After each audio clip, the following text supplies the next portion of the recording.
بسم اللہ الرحمن الرحیم الحمد للہ رب العالمین والصلاة والسلام علی سید المرسلین خاتم النبیین محمد وآلہ وصحبہ اجمعین اما بعد۔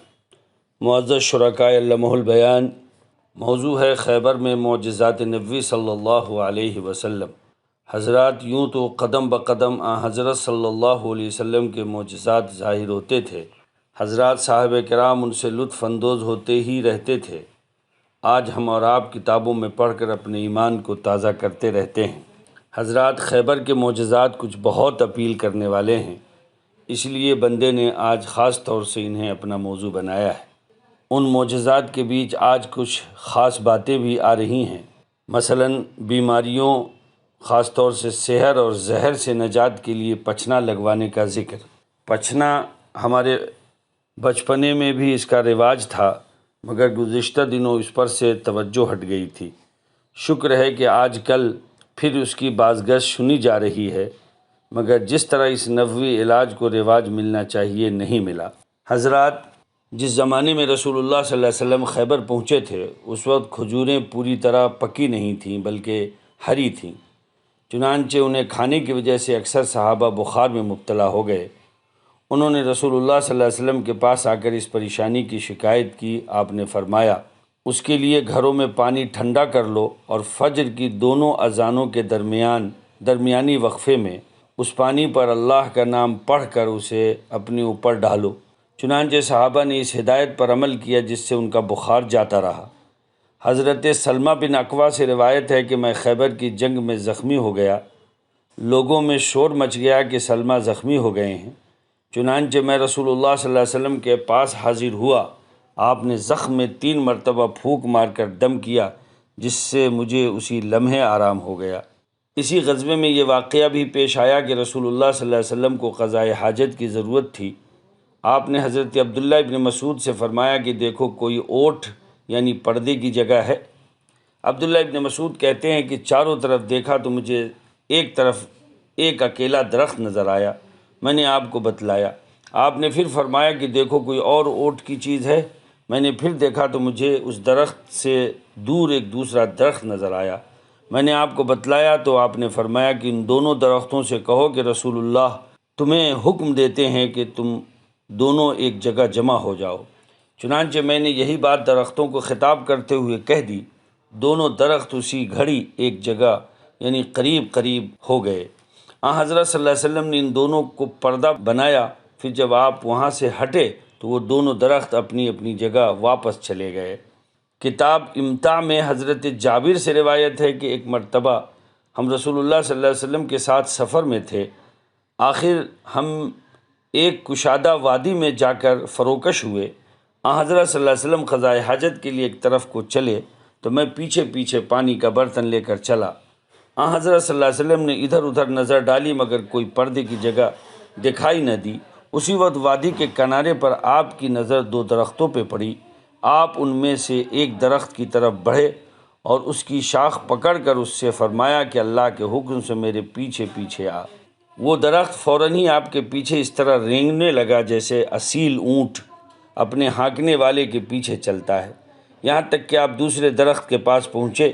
یہاں بھی آپ نے دوسرے درخت کی ایک شاخ پر پکڑ کر اسے فرمایا کہ اللہ کے حکم سے میرے پیچھے آ جا۔ وہ درخت بھی آپ کے ساتھ ساتھ اس طرح رینگنے لگا جیسے، یہاں تک کہ آپ اس جگہ آئے جہاں دونوں درختوں کے درمیان فاصلہ کا نصف تھا۔ یہاں آپ دونوں کے درمیان ٹھہر گئے۔ پھر دونوں درختوں کو خطاب کر کے فرمایا کہ اللہ کے حکم سے تم دونوں مجھے اپنی اوٹ میں لے لو۔ چنانچہ دونوں درخت جھک کر آپ پر پردہ فگن ہو گئے۔ حضرت جابر رضی اللہ تعالیٰ عنہ کہتے ہیں کہ اب میں وہاں تنہائی میں اپنے دل میں سوچتا رہا کہ اچانک میں نے حضرت کو اپنی طرف متوجہ پایا۔ تھوڑی ہی دیر بعد میں نے دیکھا کہ رسول اللہ صلی اللہ علیہ وسلم سامنے سے آ رہے ہیں اور وہ دونوں درخت ایک دوسرے سے جدا ہو کر چلے اور اپنی اپنی جگہ پہنچ گئے۔ حدیث اس میں مدینے کو ہجرت کرنے سے پہلے بھی حضرت صلی اللہ علیہ وسلم کے ساتھ یہ واقعہ پیش آ چکا ہے کہ درخت آپ کی طرف چل کر آئے۔ چنانچہ حدیث میں آتا ہے کہ ایک دن رسول اللہ صلی اللہ علیہ وسلم مکے کی ایک گھاٹی میں تشریف لے گئے۔ چونکہ اس زمانے میں آپ کی قوم نے آپ کو جھٹلایا تھا اور کہا تھا کہ محمد صلی اللہ علیہ وسلم کیا تم اپنے باپ دادا کو ہی گمراہ قرار دے رہے ہو؟ اس لیے آپ بہت زیادہ غمگین رہتے تھے۔ ادھر کفار مکہ آپ کو سخت تکلیفیں اور اذیتیں پہنچا رہے تھے، اس لیے آپ نے وادی میں پہنچ کر دعا فرمائی، اے اللہ آج تو مجھے اپنی کوئی ایسی نشانی دکھا دے جس سے میرے دل کو اطمینان ہو، اور اس کے بعد میں ان لوگوں کے پرواہ نہ کروں جو مجھے ایذا پہنچا رہے ہیں۔ اس وادی میں بہت سے درخت بھی تھے، چنانچہ آن حضرت صلی اللہ علیہ وسلم کو حکم دیا گیا کہ آپ ان درختوں میں سے کسی بھی درخت کو اپنے پاس بلائیے۔ ایک روایت میں یوں ہے کہ ان درختوں کی کسی ایک شاخ کو بلائیے۔ چنانچہ آن صلی اللہ علیہ وسلم نے بلایا تو وہ اپنی جگہ سے اکھڑ کر آن حضرت صلی اللہ علیہ وسلم کے پاس آیا اور اس نے آپ کو سلام کیا۔ پھر آپ نے اسے واپس جانے کا حکم دیا، وہ اپنی جگہ لوٹ کر چلا گیا۔ اس پر آن حضرت صلی اللہ علیہ وسلم نے اللہ تعالیٰ کا شکر ادا کیا اور آپ کا دل خوش ہو گیا اور آپ نے جان لیا کہ آپ حق پر ہیں۔ پھر آپ نے خود سے فرمایا کہ اب میں اپنی قوم کے ان لوگوں کی کوئی پرواہ نہیں کروں گا جو مجھے ایذا پہنچاتے ہیں۔ آپ کی پکار پر پتھر کی آمد۔ مؤلف کہتے ہیں کہ اسی طرح آن حضرت صلی اللہ علیہ وسلم کے ساتھ یہ واقعہ بھی پیش آیا کہ پتھروں نے آپ کی پکار پر لبیک کہا، آپ کے پاس آئے۔ چنانچہ علامہ فخر الدین رازی کی تفسیر میں ہے، ایک دفعہ اکرمہ ابن ابی جہل آپ کے ساتھ ایک چشمے کے کنارے پر تھے۔ انہوں نے دوسرے کنارے پر پڑے ہوئے ایک بڑے پتھر کی طرف اشارہ کر کے آپ سے کہا، اگر آپ سچے ہیں تو اس پتھر کو اپنے پاس بلائیے۔ یہ پانی پر تیرتا ہوا آپ کے پاس اس طرح آئے کہ بالکل نہ ڈوبے۔ اکرمہ کے سامنے معجزہ نبوی صلی اللہ علیہ وسلم، چنانچہ رسول اللہ صلی اللہ علیہ وسلم نے اس کی طرف اشارہ کیا، وہ چٹان اپنی جگہ سے اکھڑی ہوئی اور پانی میں تیرتی ہوئی آن حضرت کے سامنے آ کر رکی۔ اس نے آپ کی نبوت کی گواہی دی۔ پھر آن حضرت صلی اللہ علیہ وسلم نے اکرمہ سے فرمایا، تمہارے لیے اتنا ہی کافی ہونا چاہیے۔ اکرمہ نے کہا کہ ہاں، اگر یہ پتھر اپنی جگہ واپس بھی چلا جائے۔ آن حضرت صلی اللہ علیہ وسلم نے پھر اسے اشارہ کیا اور وہ واپس اپنی جگہ چلا گیا، مگر اس وقت اکرمہ اس کے باوجود بھی مسلمان نہیں ہوئے، بلکہ اس واقعے سے کہ کافی عرصے بعد یعنی فتح مکہ کے وقت مسلمان ہوئے تھے۔ نبی کی نافرمانی اور ایک صحابی کی موت۔ چنانچہ کچھ لوگ واپس ہو گئے، مگر خیبر کی روانگی کے وقت رسول اللہ صلی اللہ علیہ وسلم نے اعلان کرایا تھا کہ جو شخص چھوٹے چھوٹے بے سہارا بچوں کا باپ ہو یا کمزور ہو یا سرکش اور مرکھنے جانوروں کا سوار ہو، وہ واپس لوٹ جائے۔ چنانچہ کچھ لوگ واپس ہو گئے، مگر ایک شخص جو ایک سرکش اونٹ یا اونٹنی پر سوار تھا سب کے ساتھ چل پڑا۔ اچانک وہ جانور بدک گیا اور اس نے اپنے سوار کو زمین پر پچھاڑ دیا، جس سے اس کی ران کی ہڈی ٹوٹ گئی اور وہ اسی وقت مر گیا۔ جب اس کی لاش آن حضرت صلی اللہ علیہ وسلم کے پاس لائی گئی تو آپ نے پوچھا کہ اسے کیا ہوا تھا۔ لوگوں نے آپ کو واقعہ بتلایا۔ آپ نے حضرت بلال سے فرمایا، بلال کیا تم نے لوگوں میں یہ اعلان نہیں کیا تھا جو شخص سرکش اور مرکھنے جانور پر سوار ہو وہ واپس لوٹ جائے؟ حضرت بلال نے عرض کیا کہ بے شک اعلان کیا تھا۔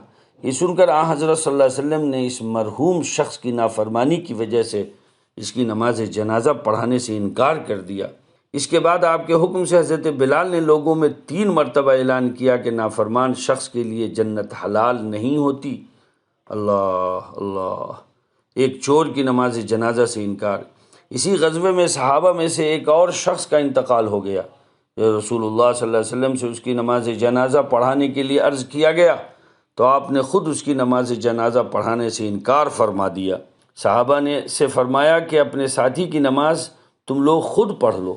اس پر لوگوں کے چہرے کے رنگ بدل گئے، سب پریشان ہونے لگے۔ آپ نے فرمایا، تمہارے اس ساتھی نے اللہ کی راہ میں خیانت کی ہے۔ چنانچہ ہم نے اس شخص کے سامان کی تلاشی لی، اس میں یہودیوں سے ہاتھ آئے ہوئے مال غنیمت میں سے ایک ستالی ملی جو 2 درہم قیمت سے زیادہ کی نہیں تھی۔ ستالی سوراخ کرنے کے اس آلے کو کہتے ہیں جو موچیوں یا چماروں کے پاس ہوتی ہے۔ حضرات، میں نے آپ سے وعدہ کیا تھا کہ پچھنے کے واقعات بھی آپ سے ذکر کریں گے، چونکہ اسی غزوے میں آن حضرت صلی اللہ علیہ وسلم کو زہر آلود گوشت کا ہدیہ دیا گیا تھا یہودیوں کی طرف سے، اور آپ صلی اللہ علیہ وسلم نے اس میں سے کچھ چکھ بھی لیا تھا۔ اسی کے ضمن میں پچھنے کا حکم اور پچھنے والا عمل آپ کا سامنے آیا تھا۔ انشاءاللہ میں کل کے درس میں اس کا احاطہ کروں گا۔ بس آج یہیں پر بس کرتا ہوں، اور معجزہ نبی صلی اللہ علیہ وسلم سے ہمارے اور آپ کے دل میں قدر منزلت اور بڑھنی چاہیے، آپ پر درود و سلام کا نذرانہ اور ہمارا بڑھنا چاہیے، آپ سے عقیدت و محبت میں مزید اضافہ ہونا چاہیے، اور ہمیں دل و جان سے سیرت نبوی صلی اللہ علیہ وسلم کو اپنا اوڑھنا بچھونا بنانا چاہیے۔ اللہ تعالیٰ اس کے لیے ہم سب کو قبول فرمائے۔ السلام علیکم ورحمۃ اللہ وبرکاتہ۔